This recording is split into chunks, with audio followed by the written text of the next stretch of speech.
So while Dawn is doing her past life regression, I am going to speak to a chicken that Angela has and see what's going on with her.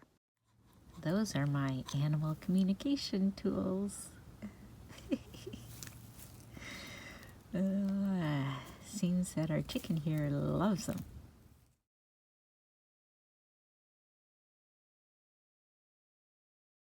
For instance, in my past lives, quite a few of them, I was very much focused on getting married and having babies. And for people who know me, that's the complete opposite to me. So it was, when it was happening, I thought, oh my goodness, this is so weird. This is so not me. But it was me in a previous life. And it makes sense if I've already experienced marriage and childbearing and raising a family, that in this life I might not need, it might not be in my best interest, and there are other things for me to learn in this life.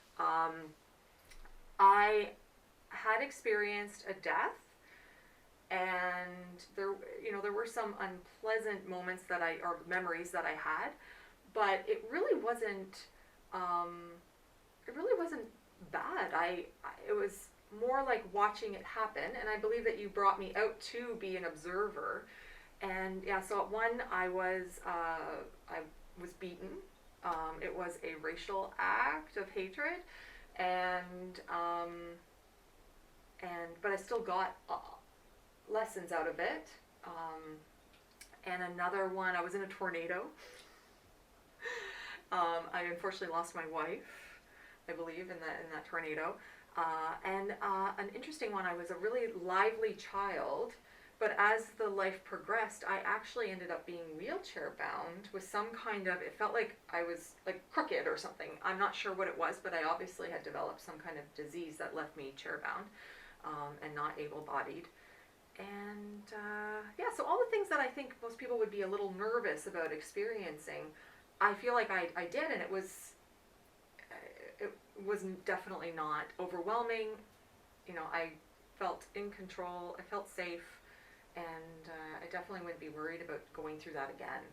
Well, and also don't forget that the practitioner's trained for emotions that may run high. So I know the life you're speaking about, and you were getting a little physically nauseous, and so we just left and became the observer in that. Okay, and in doing that, the practitioner's trained to allow for you to view what's transpiring, but not be in it.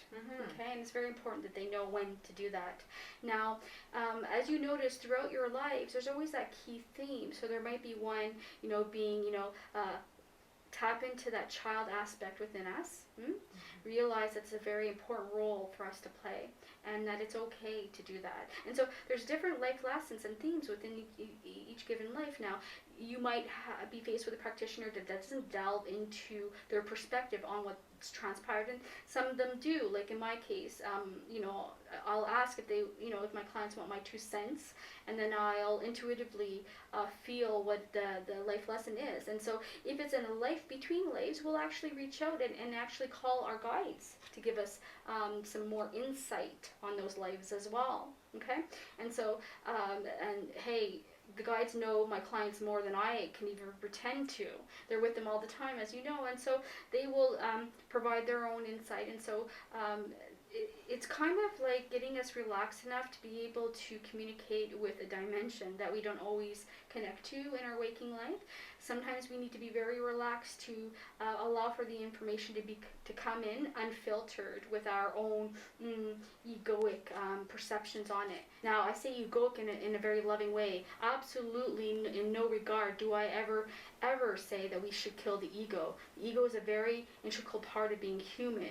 If we keep it balanced with the right side of the brain, that part of us, the divine self, and we keep it working together in a friendship way, then we can actually do this on our own. What you did today, you can absolutely do when you meditate at night. And now you have a friend to call on when you tap into that information source, okay? So this is something anybody can do. It's just that a practitioner helps hold the space along with the actual client themselves, and the more people that intend, again, for the same outcome, the more likelihood it is to have transpired or to become manifest. Like I always tell my clients, let your emotions that were present when you went to those various lives be the one to guide you as far as the validity of what had transpired. You cannot make this stuff up. I'm sorry. And there was one moment where I was heading towards having my fortune read by a fortune teller, and I remember thinking, like, I have to be making this up, but I, let it go, and it stuck there. So, and the excitement that I had about having my fortune read was not what I would be like today. So, so it definitely, I remember you mentioning, like, stick to the feeling, ask the feeling, and because of the way I was feeling, I knew that it was actually from a different perspective. Yeah, it was. So that was really interesting. That's very good. Now, you are pretty insightful. I think you're very in connection with yourself. Not a lot of people can make that connection, and that's okay. I do shed light on that perspective when the client's here and help show them, hey, did you notice this connection, or did you notice this? Because don't forget, that life had everything to do with being okay with what had transpired at the end, right? And knowing that you could have went this way, but you chose this way, and it still came full circle.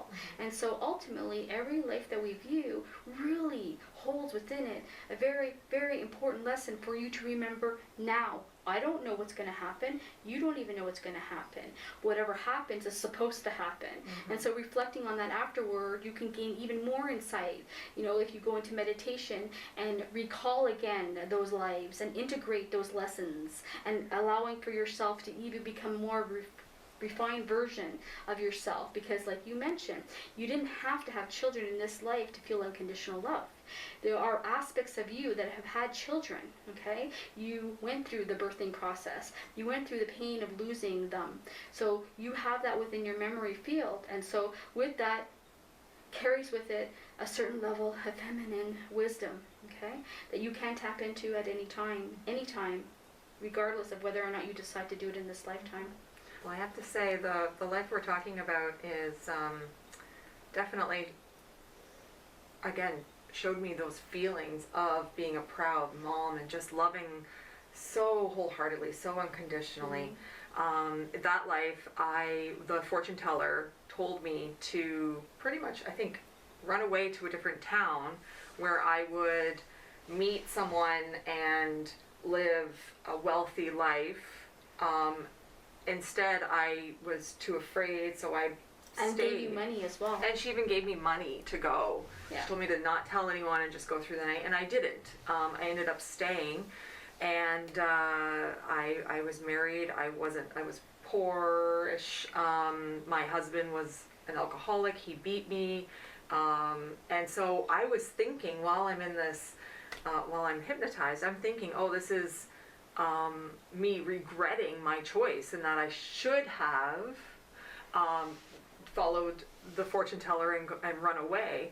But like you said, it came full circle. At the end, my last memory, or one of the last memories, was my daughter on her wedding day, and me bringing her a gift, just being so in love with her and so proud of her. And she married a wonderful man, and I remember thinking, you know what? It was all worth it. This was the life. I wouldn't have changed anything. And so instead of thinking that I was going to be on my deathbed regretting my life, it was the complete opposite. It was just pure peace and love for my life. Yeah. No matter how it ended up.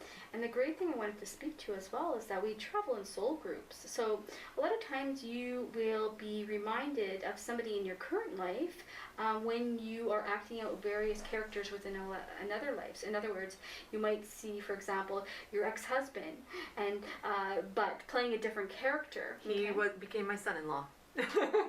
So that's a very real thing. You recognize their energy. Okay, they're not who they are in relation to this life, but you're like, wait a minute, they remind me of Jim Bob, the husband's ex-brother, right?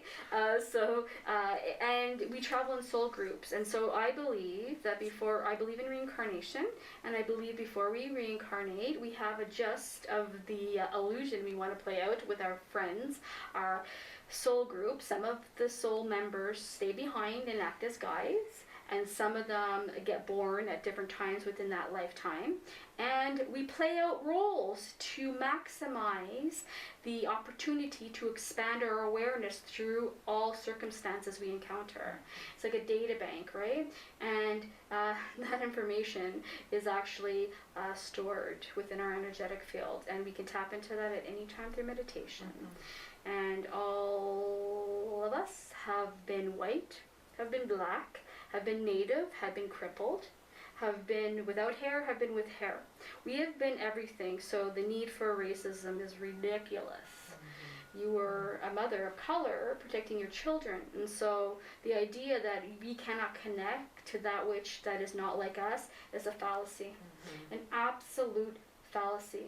So we are more alike than we know, I think. And how nice would it be if people could actually tapped into that and then gained that love and compassion, understanding and connection with everyone else, because we all are one.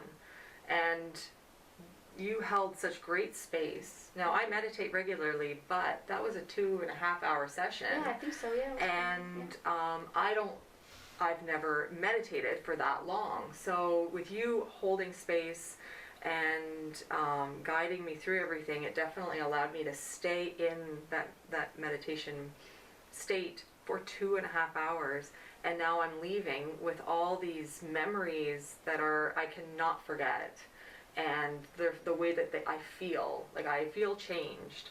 And who knows, more people coming for this type of treatment. Everyone will leave this place with something. And yeah, it would help to provide better understanding and compassion, tolerance, and possibly better connection with other people. Thank you so much for today's session and showing me what it's like to have a past life regression.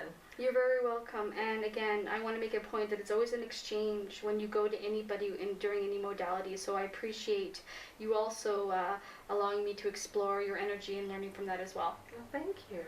Wonderful. All right. Well, thank you so much.